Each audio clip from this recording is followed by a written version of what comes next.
तो इसमें पूछा गया है आपसे कि ये मास m है और ये ऊपर ऐसे इंक्लाइन प्लेन पे जा रहा है, तो फ्रिक्शन द्वारा किया गया कार्य कितना होगा, work done by the mg कितना होगा, work done by the gravitation कितना होगा। तो सबसे पहले हम work done by the gravitation निकाल लेते हैं। अरे ये तो निकाल लिया होगा work done by the gravitation की, ये भी नहीं निकला। तो फ्रिक्शन का वर्क डन कितना आएगा, ध्यान से देखना। मान लो ऐसे ब्लॉक ऐसे घिसता हुआ ऊपर जा रहा है, तो किसी एक मोमेंट पर, मान लो इस मोमेंट पर बात कर लेते हैं कि ब्लॉक यहाँ पे है, यहाँ पे ब्लॉक ने कितना डिस्प्लेसमेंट किया, मान लो x डिस्प्लेस किया, dx डिस्प्लेस किया। मान लो यहाँ पे पार्टिकल ने छोटा सा डिस्प्लेसमेंट किया dx, क्योंकि फ्रिक्शन या फ्रिक्शन की वैल्यू है लगातार बदलती जा रही है, क्योंकि यहाँ एंगल बदलता जा रहा है बार बार, सरफेस इवन नहीं है ना, इसलिए। तो यहाँ इसने ब्लॉक ने डिस्प्लेसमेंट किया dx, मान लो इतना सा छोटा सा डिस्प्लेसमेंट किया, इतना dx। तो इस छोटे से डिस्प्लेसमेंट के लिए मैं फ्रिक्शन मान सकता हूँ कि कांस्टेंट रहेगा। कितना रहेगा फ्रिक्शन, म्यू इंटू एन रहेगा, mu M G cos theta. ये थीटा क्या है, जो इस मोमेंट पे बन रहा है वो है थीटा। इस मोमेंट पे मान लो कि यहाँ पे एक इस तरह से इंक्लाइन प्लेन बन रहा है, तो यहाँ पे जो एंगल थीटा है वो थीटा है। भाई जैसे जैसे ये आगे जाएगा वैसे वैसे ये एंगल चेंज होता जाएगा, फ्रिक्शन चेंज होता जाएगा, इसलिए हम इसमें डायरेक्टली नहीं निकाल पा रहे। ठीक है, तो इस मोमेंट के लिए हो गया ये थीटा।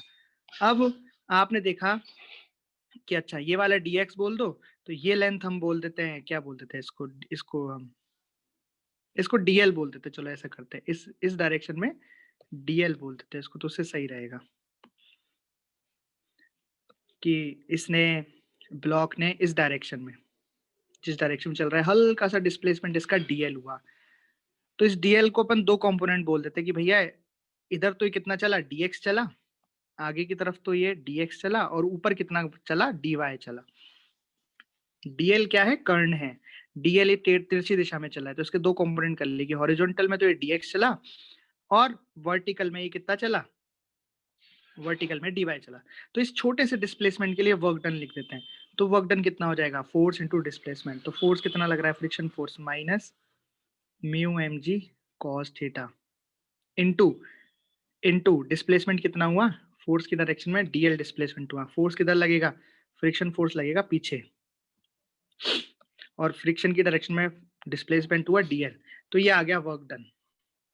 अब अगर आप इस वर्क डन को ध्यान से देखो, तो ये वर्क डन कितना लिखा हुआ है, minus mu M G cos theta into dl। अब आपको क्या करना पड़ेगा, इंटीग्रेट करना पड़ेगा, है ना। इंटीग्रेट तो कर लेंगे, पर यहाँ पे dl cos थीटा को आप क्या लिख सकते हो, डायग्राम को ध्यान से देखो, यहाँ पे एक जो ट्रायंगल बन रहा है इसको ध्यान से देखो आप, कि आप dl cos थीटा को क्या लिख सकते हो, आप यहाँ पे dl cos थीटा को लिख सकते हो dx। कैसे लिख सकते हो, बेसिक ट्रिग्नोमेट्री से dl cos थीटा को dx लिख सकते हो। तो आपने यहाँ पे dl cos थीटा को dx लिख दिया, तो आपका नया ये इक्वेशन बन गई म्यू एम जी dx, और ये वर्क डन आ गया। ये वर्क डन कौन सा है, उस छोटे से उस छोटे से डिस्प्लेसमेंट के लिए, dl डिस्प्लेसमेंट के लिए। पर हमें तो वर्क डन कहाँ से कहाँ तक निकालना है, वर्क डन पूरा निकालना है, तो उसके लिए क्या करना पड़ेगा, इंटीग्रेट करना पड़ेगा। तो हमने इंटीग्रेट कर दिया, ठीक है। तो आप देखोगे यहाँ पे माइनस कांस्टेंट है, म्यू कांस्टेंट है, एम कांस्टेंट है, जी कांस्टेंट है, इंटीग्रेशन ऑफ dx। तो dx क्या है, dx है हॉरिजॉन्टल का विस्थापन dx। तो जब अगर हम इनिशियल पॉइंट से फाइनल पॉइंट तक dx dx dx dx dx जोड़ेंगे, तो ये x बन जाएगा पूरा। dx क्या है, हॉरिजॉन्टल डायरेक्शन में छोटा सा विस्थापन।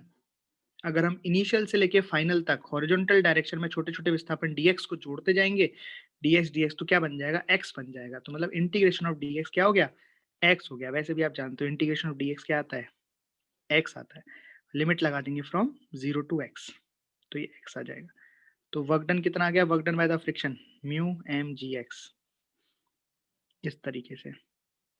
और ग्रेविटेशन का वर्क डन तो डायरेक्टली आ गया M G into M G की डायरेक्शन में। और लोग प्लस बता रहे थे, प्लस क्यों आएगा, माइनस आएगा ना यार, एम जी लग रहा है नीचे, विस्थापन हुआ है ऊपर एच, तो 180 डिग्री है, तो माइनस एम जी एच आएगा, इस तरीके से।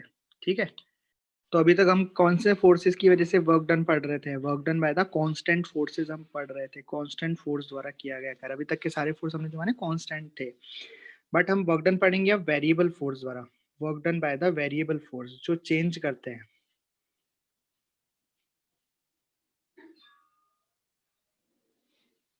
चेंज करते हैं। तो जो ओरिजिनल या असली फॉर्मूला होता है वो होता है integration of work done by the force बराबर integration of force vector dot ds vector, ये होता है। अब इसको हमने क्या किया, फोर्स को कांस्टेंट रख देते थे तो फोर्स बाहर आ गया, इंटीग्रेशन ऑफ ds s बन गया। तो जब फोर्स कांस्टेंट होता है तो ये वाला फॉर्मूला आ जाता है जो अब तक हम पढ़ रहे थे, force vector dot ds vector, displacement vector. लेकिन असली का मतलब क्या है कि भाई हो सकता है ना फोर्स वेरिएबल हो, तो हर छोटे पार्ट के लिए अलग अलग फोर्स लगेगा, तो हमें क्या करना पड़ेगा, अलग अलग वर्क डन निकाल के जोड़ना पड़ेगा, तो इंटीग्रेशन हमें करना पड़ेगा। तो यहाँ पे आपको ये याद रखना है कि जो ds वेक्टर इसका मतलब क्या है। जो ds वेक्टर है आपको हमेशा रखना है dx i cap. ds vector का मतलब है डिस्प्लेसमेंट। अब डिस्प्लेसमेंट तीनों डायरेक्शन में कुछ भी हो सकता है, तो छोटा डिस्प्लेसमेंट तीनों डायरेक्शन में हम क्या लिखते हैं, dx i cap dy j cap plus dz k cap. इस तरीके से हम ds वेक्टर लिखते हैं। ठीक है, क्या लिखते हैं ds vector, dx i cap dy j cap dz k cap. ठीक है, तो मतलब जब भी आपके पास फोर्स वेरिएबल आएगा तो आपको इंटीग्रेट करना पड़ेगा। ठीक है, एक क्वेश्चन करके देख लेता हूं तो उससे समझ में आएगा। तो क्वेश्चन है, मान लो कि गिवन है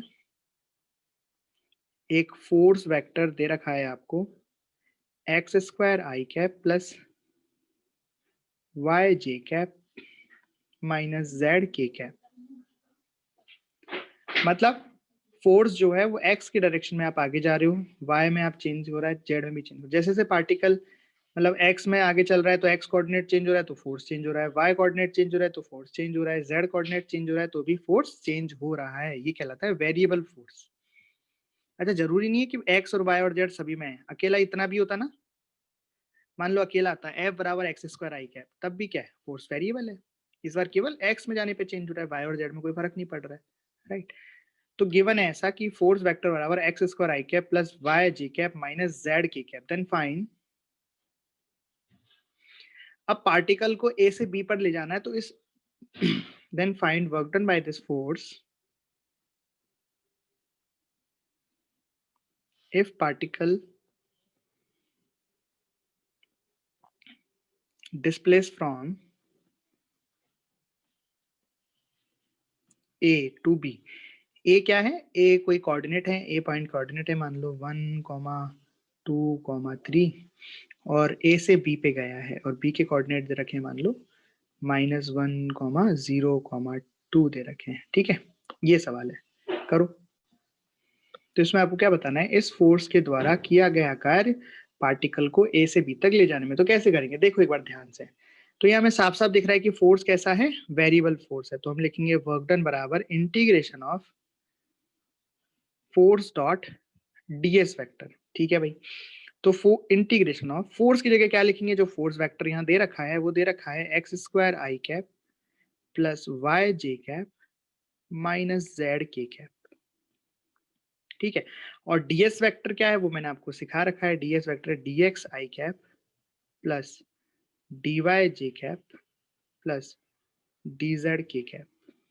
ठीक है, अब आप क्या करोगे, यहाँ पे भाई साफ साफ दिख रहा है, यहाँ पे एक ये वेक्टर है एक ये वेक्टर, दोनों के बीच को क्या करना है, डॉट प्रोडक्ट करना है। तो कर दो डॉट प्रोडक्ट, तो कितना आ जाएगा, ये आ जाएगा integration of X square dx plus integration of Y dy minus integration of z dz। ये बन गया। अब आपको लिमिट लगानी है इसको इंटीग्रेट करने से पहले, तो लिमिट लगा दो। तो x में देखो क्या लिमिट है, पार्टिकल x में 1 से कहाँ पहुंच गया, -1 पर, तो इनिशियल लिमिट 1 और फाइनल लिमिट -1। y में लिमिट कहाँ से लगेगी, 2 से 0 पे, क्यों, क्योंकि पार्टिकल 2 से 0 पे पहुंच गया। और z में पार्टिकल 4 से कहाँ पहुंच गया, 2 पे पहुंच गया। इस तरीके से अब क्या हम इसको इंटीग्रेट करके वैल्यू डाल के आंसर निकाल सकते हैं work done by the force का, आराम से निकाल सकते हैं। ये इंटीग्रेशन करके कितना आ गया, x³ y3 आ गया, लिमिट डाल दो 1 -1 प्लस y को इंटीग्रेट करोगे तो कितना आएगा, y²/2 आएगा, इस पे लिमिट डाल दो 2 0। z को करोगे तो z²/2 आएगा और लिमिट डाल दो इस पे 4 2। तो बताओ कितना आ रहा है लिमिट डाल के,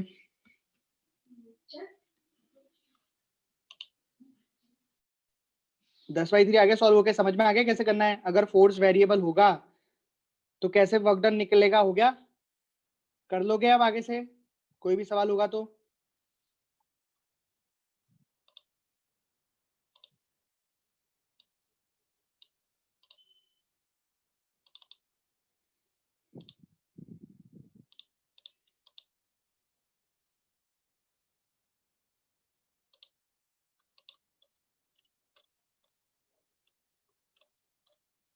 ठीक है, ओके, वेरी गुड। इस तरह से हम कर सकते हैं अगर वेरिएबल फोर्स का वर्क डन निकालना। तो आपको पता है, हम चलो निकालते हैं work done by the spring force. तो जो स्प्रिंग फोर्स होता है वो कैसा होता है? वेरिएबल फोर्स ही होता है।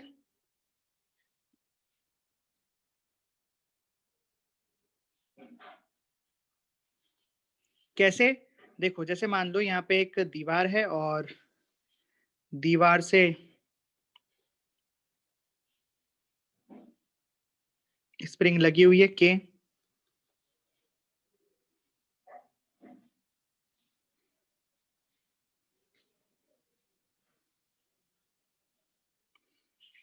है ना? और मान लो कि हमें इसको खींच के दूर ले जाना है, ये इसके नॉर्मल लेंथ है ना? ये नॉर्मल लेंथ है, नेचुरल लेंथ है। इसको खींच के हम इसको एक्स विस्थापित कर दिया। ठीक, कितना विस्थापित कर दिया? एक्स विस्थापित, एक्स डिस्प्लेस कर दिया। हमें बताना है कि इनिशियल से फाइनल तक, मतलब पॉइंट ए से पॉइंट बी तक जाने में। अब वो आपको डायग्राम में ऐसा दिख रहा है, बाकी करा हमने यहीं से इसको खींच के यहाँ ले गए हैं ना, यही किया है। तो इनिशियल से फाइनल तक लाने में स्प्रिंग द्वारा किया गया कार्य, work done by the spring force, आपको निकालना है। तो कैसे करेंगे? अगर हम यहाँ पे work done by the spring force निकालना चाहते हैं तो पहले स्प्रिंग फोर्स निकालो। बताओ स्प्रिंग फोर्स किधर लगेगा? भाई अगर हम इस ब्लॉक को इधर ले जा रहे हैं तो स्प्रिंग फोर्स पीछे की तरफ लगेगा। स्प्रिंग फोर्स कितना होता है? माइनस ऑफ के एक्स। मतलब जैसे जैसे आप ब्लॉक को खींचते जाओगे वैसे वैसे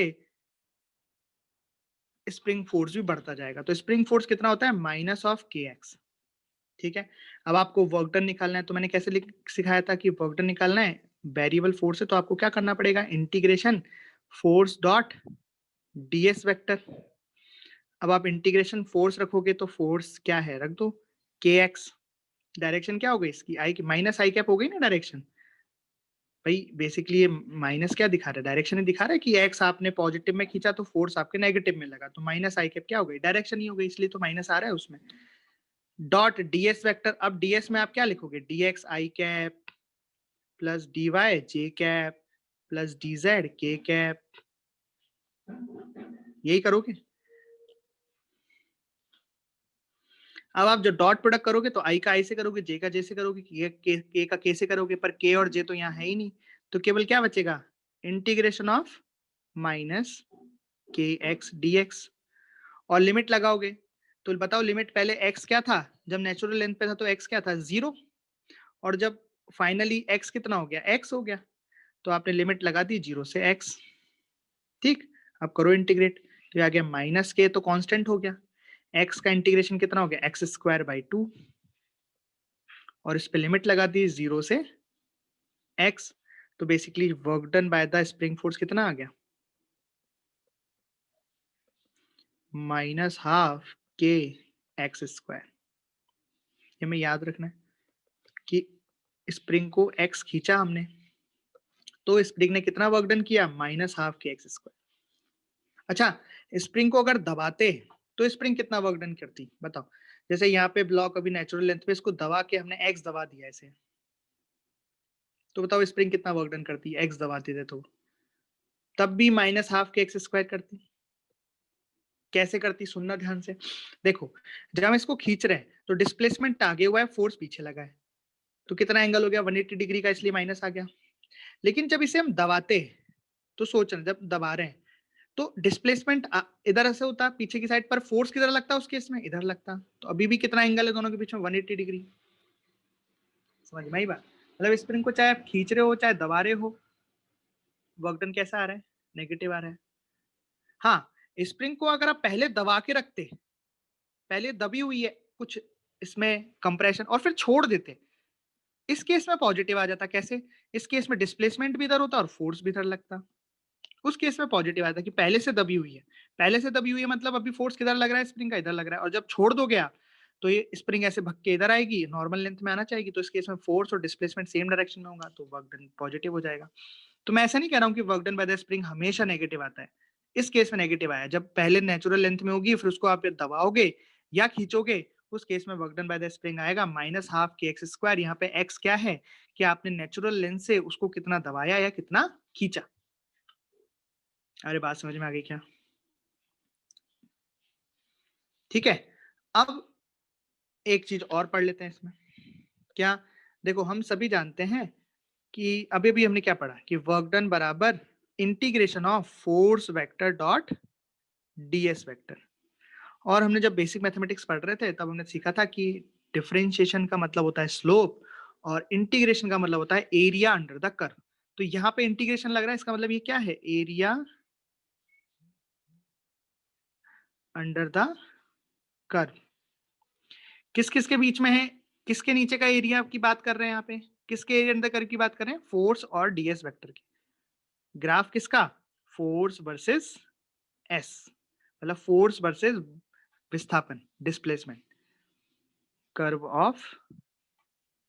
मतलब आपको अभी कभी ऐसे आ जाए कि मान लो फोर्स का और डिस्प्लेसमेंट का ग्राफ दे रखा है, ये फोर्स हो गया और ये डिस्प्लेसमेंट हो गया, तो फोर्स और डिस्प्लेसमेंट का कर्व आपको ऐसे दे रखा है,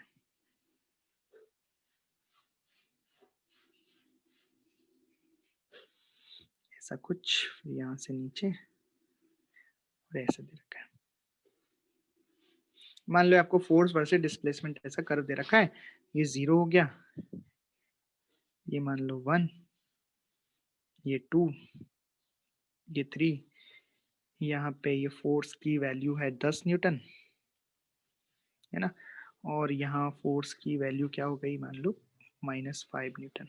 ठीक है, आप देखोगे तो फोर्स इसमें लगातार वेरी कर रहा है। देखो जैसे जैसे पार्टिकल आगे बढ़ता जा रहा है, डिस्प्लेसमेंट उसका आगे होता जा रहा है, फोर्स पहले बढ़ रहा है, फिर कांस्टेंट है, फिर अचानक से -5 हो गया, फिर कम होते होते 0 हो गया, राइट। आपको इस पूरे डिस्प्लेसमेंट के लिए 0 से लेके 3 तक पूरे डिस्प्लेसमेंट के लिए आपको क्या निकालना है? वर्क डन निकालना है, वर्क डन फाइंड करना है, डिस्प्लेसमेंट 0 से लेके 3 तक। तो कैसे करोगे बताओ? क्या करोगे? एरिया अंडर द कर्व निकाल दोगे तो वर्क डन आ जाएगा। तो वर्क डन निकालना है, बताओ कैसे करोगे? कितना आ रहा है, जल्दी से करके दिखाओ।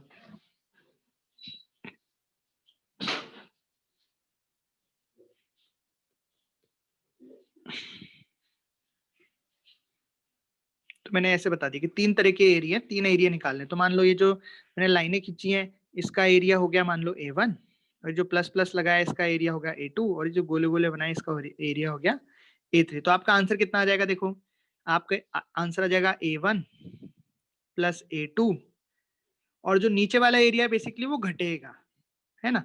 तो अब या तो ऐसे लिख देता हूँ चलो कि A3 जो भी आएगा उसका मैग्नीट्यूड आपको घटाना पड़ेगा, राइट। अब कई बच्चे क्या करते हैं ना कि नीचे -5 है तो -5 के हिसाब से एरिया निकाल लेते हैं और फिर मैं घटाने का साइन लगा देता हूँ तो उसको जोड़ देते हैं फिर कि सर आपने तो बोला था कि घटाना है, तो नीचे नेगेटिव एरिया आया तो उसको माइनस माइनस प्लस हो गए। तो ऐसा नहीं करना, मतलब ओवरऑल नीचे वाला एरिया घटाना है आपको। ये -5 का मतलब यही है, इसलिए मैंने यहाँ मॉड लगा दी। भाई कुछ भी आया आपको ऐसा करना है। तो चलो A1 कितना आ जाएगा जल्दी से बताओ।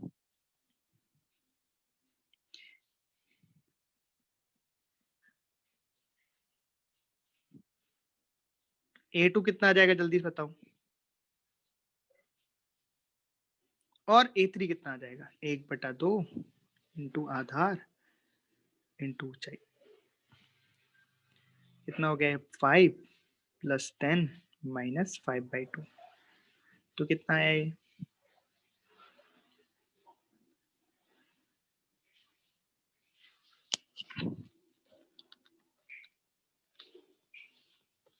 ठीक है, इसमें फोर्स और डिस्प्लेसमेंट का कर्व दिया गया है, आपको वर्क डन फाइंड करना है तो आप वर्क डन निकाल दो एरिया अंडर द कर्व करके। ठीक है, अच्छा एक लास्ट बात वर्क डन से रिलेटेड, वेरी इंपॉर्टेंट बात, फिर वर्क डन कंप्लीट हो जाएगा, हम एनर्जी स्टार्ट करेंगे। तो वर्क डन से रिलेटेड लास्ट बात क्या है? देखो वर्क डन का फॉर्मूले में फोर्स भी आता है और डिस्प्लेसमेंट भी आता है। अगर मोटे मोटे तौर पर देखें तो फोर्स आता है, डिस्प्लेसमेंट भी आता है। तो क्या डिस्प्लेसमेंट फ्रेम ऑफ रेफरेंस पे डिपेंड करता है? यस, फ्रेम ऑफ रेफरेंस पर डिपेंड करता है, मतलब अलग अलग फ्रेम से देखने पर अलग अलग डिस्प्लेसमेंट आ सकते हैं। लेकिन फोर्स फ्रेम ऑफ रेफरेंस पर डिपेंड नहीं करता है, ये स्वतंत्र होता है। आपको दिखाया था सूडो लगाया उस वक्त जब हम सूडो पढ़ रहे थे, तो देखा था कि चाहे आप लिफ्ट के अंदर से टेंशन देखें चाहे लिफ्ट के बाहर से देखें, टेंशन की वैल्यू सेम आती है रस्सी में, है ना। उसी को सेम करने के लिए तो हमने सूडो फोर्स का कॉन्सेप्ट सीखा था कि भाई हम जब बिना सूडो के कर रहे थे तो अलग अलग आ रही थी टेंशन, लेकिन हमें पता है टेंशन तो सेम आती है। ठीक है, तो फोर्स जो है फ्रेम ऑफ रेफरेंस पर डिपेंड नहीं करता, लेकिन डिस्प्लेसमेंट तो करता है। इसका मतलब जो वर्क डन होगा, वर्क डन बताओ करेगा कि नहीं करेगा, फ्रेम ऑफ रेफरेंस पर डिपेंड, मतलब अलग अलग फ्रेम से देखने पर अलग अलग वर्क डन आएगा, तो वर्क डन डिपेंड करेगा फ्रेम ऑफ रेफरेंस पे। बात समझ में आई?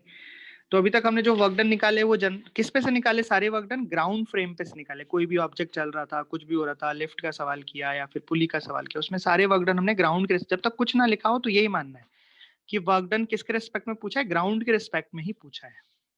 ठीक,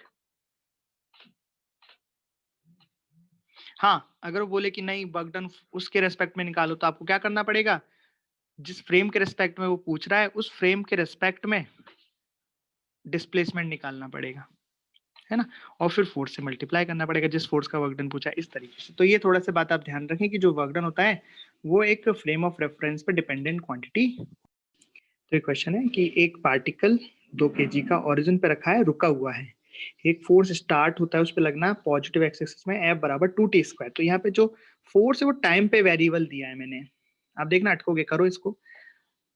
अब आपको 2 सेकंड में कितना काम कर दिया इसने, कितना वर्क डन कर दिया इस फोर्स ने, ये बताना है। करो,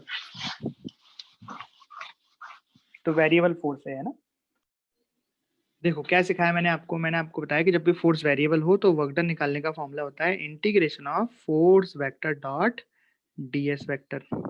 ठीक है, अब फोर्स केवल x डायरेक्शन में लग रहा है तो मैं ds वेक्टर की जगह dx लिख देता हूँ। ठीक है, अब आप गौर से देखना, फोर्स की जगह मैंने लिख दिया 2t² और ये आई कैप में लग रहा है, और dx आई कैप लिख दूंगा, मतलब यहाँ पे मैं लिख दूंगा dx आई कैप, ये फोर्स हो गया 2t आई कैप डॉट dx आई कैप। यहाँ तक बात एकदम बढ़िया चल रही है, और यहाँ इंटीग्रेशन हो जाएगा 2t² dx।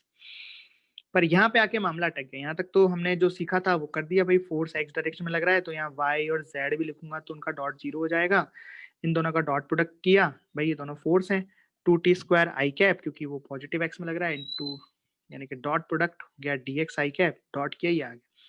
पर यहाँ पे क्यों अटक गया, क्योंकि यहाँ जो फंक्शन है वो तो यहाँ पे टाइम का है, पर यहाँ पे इंटीग्रेट करना है वो एक्स के रिस्पेक्ट में करना है, और ऐसा नहीं हो सकता कि टाइम का फंक्शन और एक्स के रिस्पेक्ट में इंटीग्रेट करना है। क्या ऐसा हो सकता है क्या?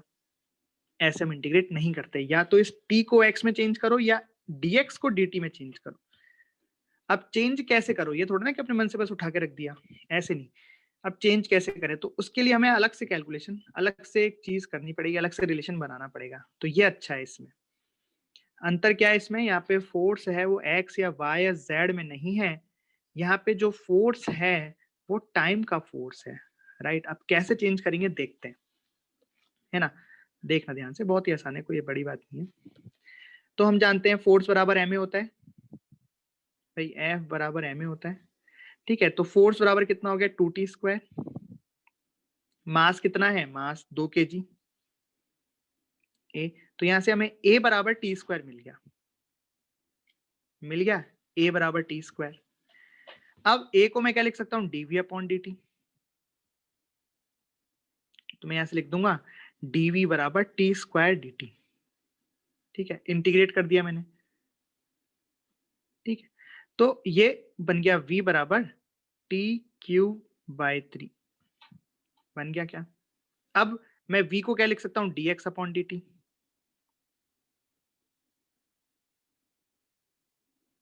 इसको भी मैंने इंटीग्रेट कर दिया, है ना। या इंटीग्रेट क्यों कर रहे हो, dx की वैल्यू मिल गई हमें सीधे, देखो यहाँ से dx की वैल्यू मिल गई हमें, तो यहाँ dx बराबर क्या रख दूंगा मैं, t³/3 इंटू dt, पुट कर दो dx की वैल्यू 2t², dx की जगह मैंने रख दिया t³/3 dt, काम हो गया। बस लिमिट कहाँ से कहाँ तक लगानी है इसमें, 2 सेकंड में चाहिए ना, तो टाइम की लिमिट लग गई 0 से लेके 2 सेकंड। कर दो इसको इंटीग्रेट, आंसर आ गया। तो इसमें कांस्टेंट क्या है, 2/3, तो 2/3 आ गया बाहर, अंदर बच गया t की पावर 5 dt बराबर 2/3। अच्छा, लिमिट 0 से 2।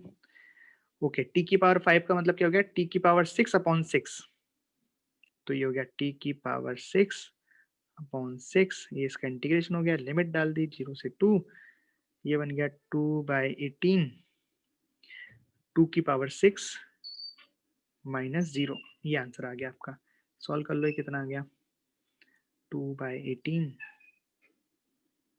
इंटू 2 की पावर 6 कितना हो गया। चलो सॉल्व कर लेना आप, कोई दिक्कत नहीं है। ये आंसर आ गया आपका, 2 से 9 काट दिया मैंने, तो ये बन गया 2 की पावर 6/9 जूल। देख लो, देखा। तो जब फोर्स टाइम के टर्म में आ गया तो भाई क्या करें, हमने इसको इंटीग्रेट किया पर अटक गए, तो हमें फिर क्या करना पड़ेगा, इस तरीके से एक रिलेशन बना पड़ेगा dx और dt में। फिर dx को यहाँ पे रिप्लेस कर दोगे, dx को हमने यहाँ से रिप्लेस कर दिया और इंटीग्रेट कर दिया, हो गया।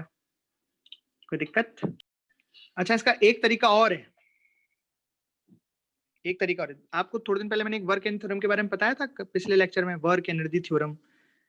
तो क्या पढ़ा था उसमें हमने कि वर्क डन बाय फोर्स बराबर चेंज इन काइनेटिक एनर्जी होता है। हाँ, कल change in kinetic energy final minus kinetic energy initial. तो हमें क्या निकालना है, work done by the force ही तो निकालना है ना। तो इनिशियल काइनेटिक एनर्जी तो कितनी है, 0। भाई स्टार्टिंग में दे रखा है कि ऑब्जेक्ट रेस्ट पे है, तो इनिशियल काइनेटिक एनर्जी तो कितनी हो गई, 0। यहाँ क्या लिखूंगा, हाफ एम वी फाइनल का स्क्वायर। वी फाइनल का मतलब क्या हुआ, मतलब टी बराबर 2 सेकंड पे, क्योंकि फाइनली हम पे 2 सेकंड पे वर्क डन पूछा ना, टी बराबर 2 पर वेलोसिटी क्या होगी। तो आप ध्यान से देखो, तो यहाँ से वेलोसिटी का फंक्शन क्या आ रहा है, भाई ये तो करना ही पड़ेगा, वेलोसिटी का फंक्शन तो इसमें भी निकालना पड़ेगा, राइट, पर इसमें इंटीग्रेट नहीं करना पड़ेगा फिर। तो वेलोसिटी का फंक्शन कितना आ रहा है इसमें, v बराबर t³/3। तो v बराबर t³/3, 2 की वैल्यू आप t की जगह 2 रख दो तो क्या बन जाएगा, 2³/3, राइट। ये v की वैल्यू आ गई। अब v फाइनल आ गया, ये अब v फाइनल की वैल्यू यहाँ रख दो, तो बन गया हाफ, मास 2 है, v फाइनल का स्क्वायर, तो कितना बन गया, 2/3/3 का स्क्वायर। तो कितना आ गया बताओगे, हाफ से हाफ गया, ये कितना गया, 2 की पावर 6/9।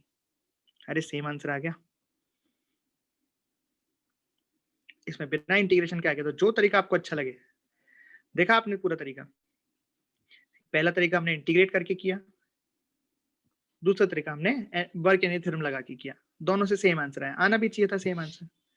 जो भी तरीका आपको पसंद आए आप उससे कर सकते हो। तो हमने वर्क डन के बारे में पढ़ा, अलग अलग खूब सारे सवाल किए, और भी बहुत सारे सवाल बन सकते हैं। उसके लिए आप मॉड्यूल करो, मॉड्यूल में आपको खूब सारे सवाल मिलेंगे, है ना, क्वेश्चंस मिलेंगे, आप करो क्वेश्चंस, उनसे सीखोगे वर्क डन। बाकी हमने सभी तरह के एक एक सवाल हमने कर लिए, सभी तरह के वर्क डन हमने निकालना सीख लिया, वेरिएबल फोर्स, कांस्टेंट फोर्स, है ना। अब हम बात करेंगे एनर्जी के बारे में। तो एनर्जी में सबसे पहले हम बात करते हैं काइनेटिक एनर्जी के बारे में।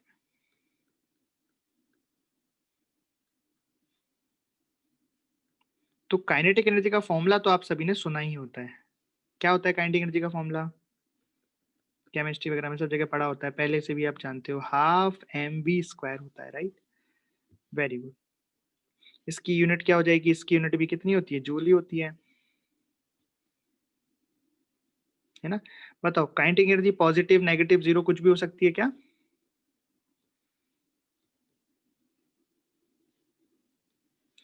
सो काइनेटिक एनर्जी पॉजिटिव हो सकती है और जीरो हो सकती है, पर कभी भी नेगेटिव नहीं हो सकती।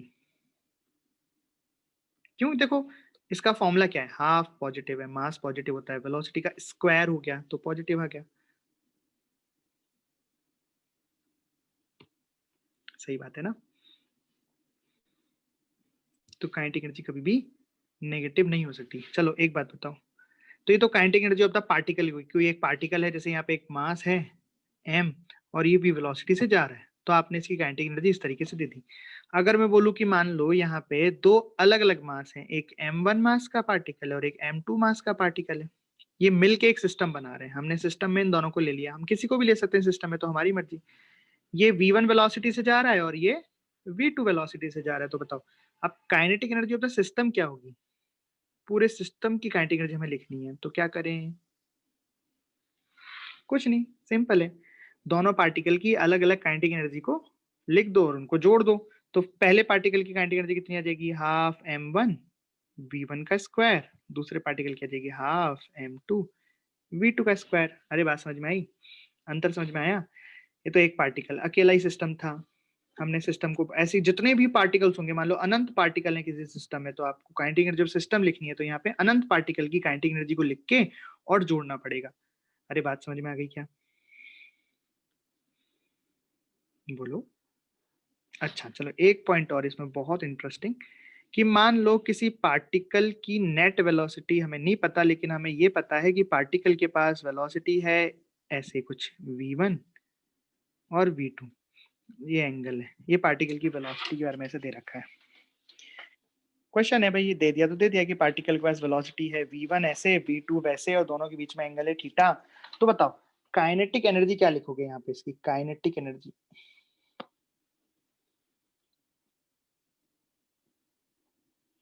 क्या लिखोगे? काइनेटिक एनर्जी बताओ, देखना।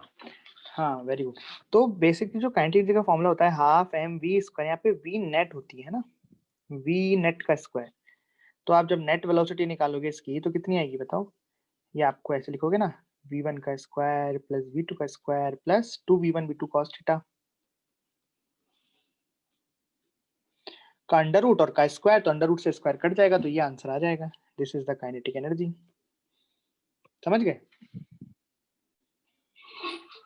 अब जो काइनेटिक एनर्जी है ये आएगी kinetic energy, half M v1 का स्क्वायर प्लस v2 का square plus 2v1 v2 cos theta. उधर 2 लिखना भूल गए, तो 2v1 v2 cos थीटा ना। चलिए लास्ट चीज, कि kinetic energy also depend on the frame of reference.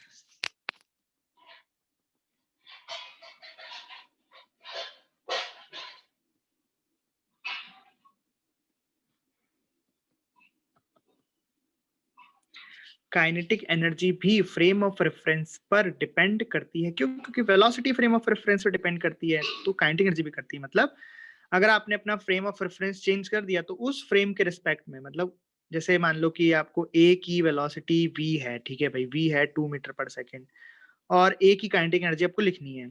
अब काइनेटिक एनर्जी अगर आपको ग्राउंड से लिखनी होती, मान लो इसका मास है 2 kg, तो आप सिंपल लिख देते half M V square. But मैं बोल दूं कि नहीं, ग्राउंड से नहीं निकली, आपको इस फ्रेम से लिखनी है बी से, जो खुद v वेलोसिटी से जा रहा है, मान लो 2 मीटर पर सेकंड से जा रहा है। आपको बी के फ्रेम में काइनेटिक एनर्जी लिखनी है ए की, तो क्या लिखोगे बताओ? Kinetic energy of A with respect to B कैसे लिखोगे? आप पहले रिस्पेक्ट में वेलोसिटी निकालोगे, राइट? पहले आप, मतलब आप, ये बेसिकली हो जाएगी half M velocity of A with respect to B का स्क्वायर। समझ में आई बात? अब जितनी भी आए यहाँ पे जीरो आ रही है, तो जीरो सही, यहाँ पे मास ए का ही लिखना, क्योंकि ए की काइनेटिक एनर्जी लिख रहे हैं ना बी के रिस्पेक्ट में, तो बी के रिस्पेक्ट में बस वेलोसिटी लिखेंगे। अब बी के रिस्पेक्ट में वेलोसिटी कितनी आ जाएगी? जीरो, तो ये आ जाएगा जीरो। समझ गए क्या? इस तरीके से सवाल ही बन गया है, तो मैं तो सोच रहा था एग्जाम्पल। चलो बढ़िया, लो सवाल ही हो गया है। ठीक, बी के रिस्पेक्ट में, और ये किसके रिस्पेक्ट में आ गई? ये ग्राउंड के रिस्पेक्ट में। नॉर्मल काइनेटिक एनर्जी कुछ नहीं बोला है, तो मतलब ग्राउंड के रिस्पेक्ट में, half mass into V square. सीख गए काइनेटिक एनर्जी? तो वर्क इन थ्योरम क्या होती है? वैसे तो पढ़ चुके हैं, पर और फिर भी, वर्क इन थ्योरम होती है work done bye all, work done total बराबर चेंज इन काइनेटिक एनर्जी। मतलब जितने भी फोर्सेस लग रहे हैं सिस्टम पर, हमने जो भी सिस्टम माना है, उस सिस्टम पर जितने भी फोर्सेस लग रहे हैं, उन सभी का वर्क डन का टोटल बराबर उस सिस्टम की, जिसे जिसे हमने सिस्टम माना है, उसके चेंज इन काइनेटिक एनर्जी के बराबर होता है, राइट? अब वर्क डन बाय ऑल में आप क्या सोचते हो, कौन कौन से फोर्स आ सकते हैं? सारे फोर्सेस, जितने भी तरह के फोर्सेस लग सकते हैं, है ना? जैसे, अच्छा, उन सभी फोर्सेस को अपन दो पार्ट में डिवाइड कर देते हैं, एक तो conservative forces and non conservative forces. तो हम बोल देते हैं work done by the conservative forces plus work done by the non conservative forces बराबर डेल्टा की। अब आप पूछो कि भाई कंजर्वेटिव नॉन कंजर्वेटिव क्या होता है, तो वैसे तो हम अभी और पढ़ेंगे, लेकिन फिर भी ये मैं आपको एग्जांपल के लिए बताता हूँ। जैसे कंजर्वेटिव फोर्सेस के एग्जांपल कौन कौन से हैं? एक तो gravitation force, gravitation force is the conservative force, spring force is the conservative force, है ना। Electrostatic force is the conservative force. Electrostatic force क्या होता है? जो दो चार्जों के बीच में लगता है। तो इनको क्यों बोलते हैं कंजर्वेटिव फोर्स? इसलिए बोलते हैं कि ये जो भी काम करते हैं, जो भी वर्क डन करते हैं, मतलब work done by the these forces conserve, वे क्या करते हैं? जैसे अपने स्प्रिंग में सबसे बढ़िया समझ में आता है, जैसे मान लो स्प्रिंग बढ़िया नेचुरल लेंथ में रखी हुई थी, हमने स्प्रिंग को दबा दिया, हमने क्या किया, स्प्रिंग पर काम कर दिया, कुछ फोर्स कर दिया, तो उसने क्या करा, स्प्रिंग दब गई। दब के इसने क्या किया, सारा का सारा वर्क डन अपने अंदर स्टोर कर लिया। तभी तो अपन जैसे ही छोड़ते हैं ब्लॉक को, वैसे ही स्प्रिंग ब्लॉक को धक्का मार देती है। वो धक्का मारने की ताकत उसके पास कहां से आई? हमने जब उसमें वर्क डन किया था तो उसने उस एनर्जी को स्टोर कर लिया, इसलिए उन्हें क्या बोलते हैं? Conservative force. Non conservative force क्या होते हैं? जो किए गए काम को स्टोर नहीं करते हैं, जैसे कि फ्रिक्शन फोर्स। फ्रिक्शन क्या करता है? जैसे हमने मान लो ऐसे ब्लॉक चल रहा है, इधर v वेलोसिटी से फ्रिक्शन लगेगा पीछे, और फ्रिक्शन के कारण जो भी वर्क डन आएगा, work done by the friction, वो सारा का सारा जो भी एनर्जी है उसको खर्च कर देता है, वेस्ट कर देता है। कैसे करता है वेस्ट? गर्म हो जाता है। आपने देखा होगा किसी ऑब्जेक्ट को नीचे रगड़ो तो वो गर्म हो जाता है। वो कहाँ से आया? वो जो वर्क डन हुआ फ्रिक्शन के द्वारा, वही कन्वर्ट हो गया हीट में। वो वेस्ट करता है, वो स्टोर नहीं करता। ठीक है। तो ऐसे दो तरीके के फोर्स हम डिवाइड कर सकते हैं, कंजर्वेटिव एंड नॉन कंजर्वेटिव। तो वर्क डन बाय ऑल में हम, अब जैसे कि नॉर्मल फोर्स हो गया, फ्रिक्शन फोर्स, टेंशन फोर्स, और जितने भी फोर्सेस हैं सबको हम नॉन कंजर्वेटिव में, या हमने कोई फोर्स लगाया एक्सटर्नल फोर्स, सभी कैसे हैं? Non conservative force. कंजर्वेटिव पे आपको बता ही दिया मैंने एग्जांपल, ऐसा होता है। अब सबसे इंपॉर्टेंट बात इसमें सीखने की, कि वर्क एनर्जी थ्योरम भी फ्रेम ऑफ रेफरेंस पर डिपेंड करती है। भाई क्यों करेगी? भाई क्योंकि वर्क डन भी फ्रेम ऑफ रेफरेंस पर डिपेंड करता है, काइनेटिक एनर्जी भी फ्रेम ऑफ रेफरेंस पर डिपेंड करती है। तो अगर हम लगा रहे हैं इसे इनर्शियल फ्रेम, ये इनर्शियल फ्रेम ऑफ रेफरेंस पे ऐसी लग गई वर्किंग थ्योरम। लेकिन अगर हमने जिस फ्रेम से इस पर, किसी सिस्टम पर हम क्या लगा रहे हैं, वर्क इन थ्योरम लगा रहे हो, फ्रेम कैसा है? नॉन इनर्शियल फ्रेम है ना।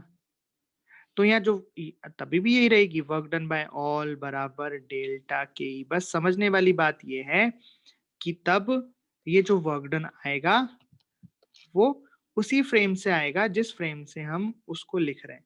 तो ये वर्क डन, जिस भी फोर्स का वर्क डन लिखोगे वो इस नॉन इनर्शियल फ्रेम से लिखना पड़ेगा, काइनेटिक एनर्जी आपको इस नॉन इनर्शियल फ्रेम से लिखनी पड़ेगी। और जब नॉन इनर्शियल फ्रेम में, तो एक फोर्स और आ जाएगा, बताओ कौन सा? अगर हम नॉन इनर्शियल फ्रेम से काम कर रहे हैं तो कंजर्वेटिव फोर्स रहेंगे, नॉन कंजर्वेटिव फोर्सेस तो रहेंगे जो पहले थे, उनके द्वारा जो भी वर्क डन आएगा वो भी आएगा, सेम नहीं रहेगा। यहाँ पे वर्क डन चेंज हो जाएगा क्योंकि डिस्प्लेसमेंट बदल जाएगी।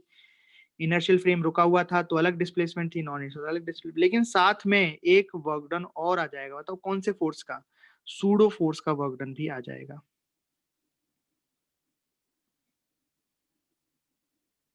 तो ये ध्यान रखना है। जब आप कभी, वैसे बहुत कम जरूरत पड़ती है, हम बहुत ही रेयर केस में नॉन इनर्शियल फ्रेम से लगाते हैं वर्क इन थ्योरम। हाँ भाई, सवाल में ऐसी डिमांड आ गई, ऐसे करना ही पड़ेगा वरना तो बहुत लंबा सवाल हो रहा है, तो सवाल को छोटा करने के लिए हम नॉन इनर्शियल फ्रेम से वर्क एनर्जी थ्योरम लगा सकते हैं बस। लेकिन ध्यान बस इतना रखना है कि वहां पे आप सूडो को मत भूल जाना। अब सूडो फोर्स लगेगा तो उसका भी वर्क डन आएगा। ठीक है, इस तरीके से। अब लगाते कैसे, क्वेश्चन करते हैं, उससे प्रैक्टिस करते हैं, आपको समझ में आ जाएगा कि कैसे लगाते हैं हम वर्क एनर्जी थ्योरम, है ना। बट वर्क इन थ्योरम क्या है? वर्क डन बाय ऑल बराबर चेंज इन काइनेटिक एनर्जी। जितने भी फोर्सेस है सभी का वर्क डन लिखो, उसको चेंज इन काइनेटिक एनर्जी के बराबर कर दो। ठीक। एक बॉल है, उसको हमने यहाँ से रिलीज किया u बराबर 0 से, और ये बॉल जब ग्राउंड तक पहुंचती है, नीचे तक पहुंचती है, तब इसकी वेलोसिटी कितनी हो जाती है? ये भी दे रखा है यहाँ पे। इसकी वेलोसिटी हो जाती है 12 मीटर पर सेकेंड। ठीक है। और हाइट भी दे रखी है, कि जो हाइट है, ये हाइट भी पता है अपन को 20 मीटर। ठीक है। हमने बॉल को यहाँ से छोड़ा, यहाँ तक पहुंचते पहुंचते इसकी वेलोसिटी 12 हो गई। अब आप जरा सोचोगे ना कि जब अगर किसी बॉल को 20 मीटर हाइट से छोड़ोगे तो जब ये जमीन पे पहुंचेगी तो वेलोसिटी यहाँ पे 12 नहीं होगी या कुछ और होती है, √2g, वो 12 से बहुत ज्यादा होती है, काफी ज्यादा होती है, निकाल सकते हो, लेकिन वो 12 नहीं होती है, 12 से ज्यादा होती है। इसका मतलब कोई एक फोर्स है जो उसकी वेलोसिटी को उतना नहीं बढ़ने दिया। तो बेसिकली ये सब आपको नहीं बताया गया, आपको तो क्वेश्चन ये दिया गया है बस। इनिशियल वेलोसिटी 0 है, ग्राउंड पे तो वेलोसिटी 12 मीटर पर सेकेंड, हाइट है 20, then find work done by the air resistance.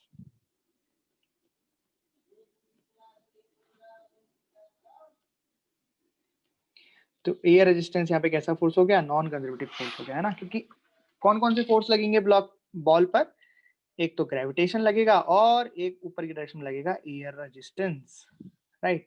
Air resistance कैसा फोर्स है, फ्रिक्शन जैसा फोर्स है, नॉन कंजर्वेटिव फोर्स। करो find the work done by the air resistance force. तो भाई इसमें हमें कुछ समझ नहीं आ रहा, कुछ फोर्स कितना लगेगा, क्या लगेगा भाई। वर्क डन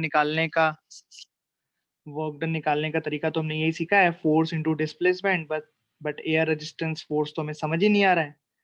तो ठीक है, हमें समझने की जरूरत भी नहीं है, हमें तो क्या करना है, इसमें लगाना है वर्क डन बाय ऑल बराबर चेंज इन काइनेटिक एनर्जी। जब भी फोर्स समझ में ना आए क्या लगा कैसे लगा, तो आपको ये पता है क्या, इनिशियल और फाइनल काइनेटिक एनर्जी निकाल सकते हो क्या, यस निकाल सकते हैं, है ना। ब्लॉक का मास कितना ले लेना, ½ kg ले लेना ब्लॉक का मास, ठीक है। कितना लिया है आपने, 1 kg से किया है क्या, तो 1 kg ले लो, ब्लॉक का मास देना चाहिए था, कोई बात नहीं। एम ले लो, चलो अच्छा ठीक है, ब्लॉक का मास एम ले लो, एम के टर्म में आंसर निकाल देंगे, ठीक है बहुत बढ़िया। तो ब्लॉक का मास एम ले लिया, ठीक। अब वर्क डन बाय ऑल में आपको देखना पड़ेगा कि इस ऑब्जेक्ट पर कौन कौन से फोर्स लग रहे हैं। तो सबसे पहली बात कि ग्रेविटेशन तो लग ही रहा है mg, और एयर रेजिस्टेंस इसने पूछा है भाई, अगर एयर रेजिस्टेंस नहीं होता जनरली हम नहीं लेते हैं रेजिस्टेंस, तो ठीक है केवल ग्रेविटेशन फोर्स लगता है, लेकिन अब एयर रेजिस्टेंस पूछा है तो इसका मतलब वो भी लग रहा है। तो एयर रेजिस्टेंस फोर्स बराबर डेल्टा के, ठीक। आप सब में वैल्यू रखते जाओ। अच्छा डेल्टा के को मैं लिख लेता हूँ के final kinetic energy final minus kinetic energy initial. अब बताओ जल्दी से, work done by the gravitation कितना होगा, work done by the gravitation कितना होगा। तो mgh, भाई mg तो फोर्स लगेगा और डिस्प्लेसमेंट हो गया h, वो भी नीचे, तो फोर्स भी नीचे डिस्प्लेसमेंट भी नीचे, तो ये हो गया प्लस में mgh। एयर रेजिस्टेंस के बारे में तो हमें कुछ पता ही नहीं है, बराबर काइनेटिक एनर्जी फाइनल बता सकते हो क्या, हाँ हाफ m v स्क्वायर, तो m हो गया m और v स्क्वायर हो गया 144 माइनस इनिशियल काइनेटिक एनर्जी तो 0 है। बस यहाँ से work done by the air आ गया 72m माइनस mgh, तो यहाँ पे g की वैल्यू 10 है, इस तरीके से भाई g की वैल्यू 10 है और h की वैल्यू 20 है, तो 20 इंटू 10 हो गया 200, तो ये आंसर आ गया work done by the air. देखना कितना है, देखा। तो वर्क एनर्जी थ्योरम के कारण हमें जानने की जरूरत ही नहीं पड़ी कि फ्रिक्शन एयर फ्रिक्शन क्या है, कुछ भी हो हमें नहीं पता, हमको तो बस इतना पता है कि वो लग रहा है, ठीक है, मतलब उसने भी किया है कुछ काम, ठीक है, लेकिन यहाँ से पता लगे ना नेगेटिव काम किया है उसने, तभी तो उसने वेलोसिटी को कम कर दिया। मतलब वेलोसिटी यहाँ जितनी होनी चाहिए थी उतनी नहीं हुई, कितनी होनी चाहिए थी पता है, √2gh होनी चाहिए थी वेलोसिटी, √2gh कितना हो जाता पता है, ये होता था 420 मीटर पर सेकेंड आनी चाहिए थी, पर एयर रेजिस्टेंस ने नेगेटिव वर्क करके उसकी वेलोसिटी को 20 की जगह 12 ही कर दिया। समझ गए बात अच्छे से,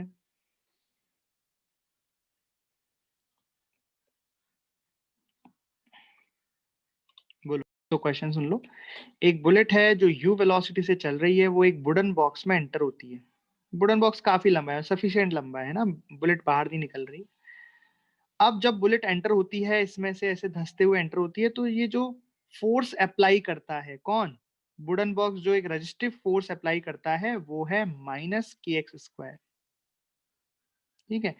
वुडन बॉक्स जो एक रेजिस्टिव फोर्स अप्लाई करता है, भाई बुलेट अंदर आ रही है तो इस पे एक रेजिस्टिव फोर्स लग रहा होगा। वो रेजिस्टिव फोर्स कितना है, minus K X square, minus का रिप्रेजेंट कर रहा है कि अपोजिट डायरेक्शन में लग रहा है, ठीक है। आपको बता, अच्छा फिर क्या होगा, रेजिस्टिव फोर्स अप्लाई कर रहा है तो कहीं ना कहीं जाके एक पॉइंट पे जाके बुलेट रुक जाएगी, यहाँ पे बुलेट की वेलोसिटी हो जाएगी 0। आपको ये डिस्टेंस बतानी है कि find the displacement travelled by the bullet in the box, ये बताना है आपको। Find x, find displacement travelled by the bullet into the wooden box. करो। तो जैसा कि हमें समझ में आ रहा है कि यार इसको करें कैसे, अपन सोच रहे हैं कि क्या क्या पढ़ा है हमने फिजिक्स में, कैसे करें। तो समझ में आता है कि एक तरीका तो काइनेमेटिक्स में पढ़ा था, कुछ यहाँ से फोर्स मिलेगा, फोर्स से एक्सेलरेशन, एक्सेलरेशन को v dv अपॉन dx करके और वैसे करेंगे, तो वो तो बहुत लंबा जा रहा है यार।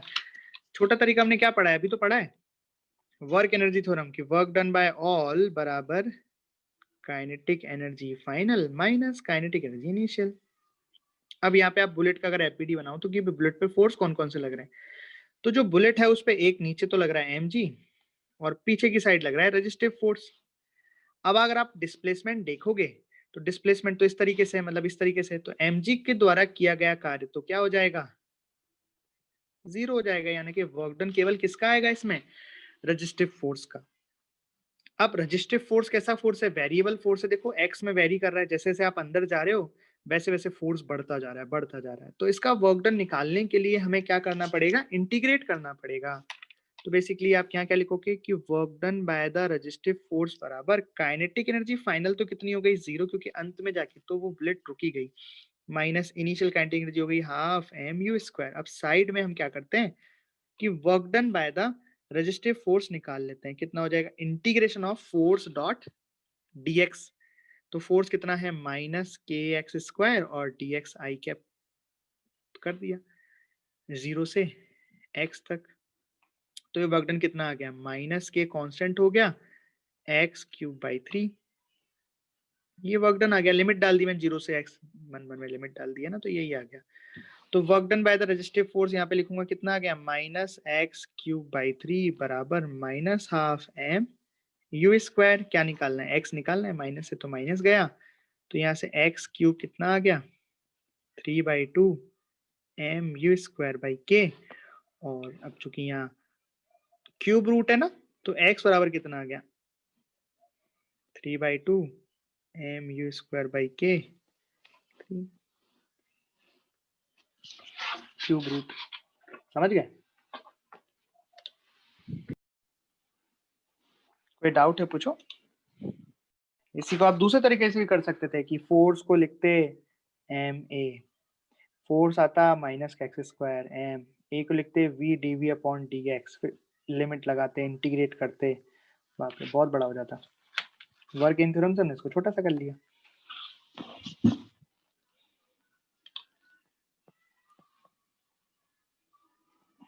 चलिए ठीक है, फिर 5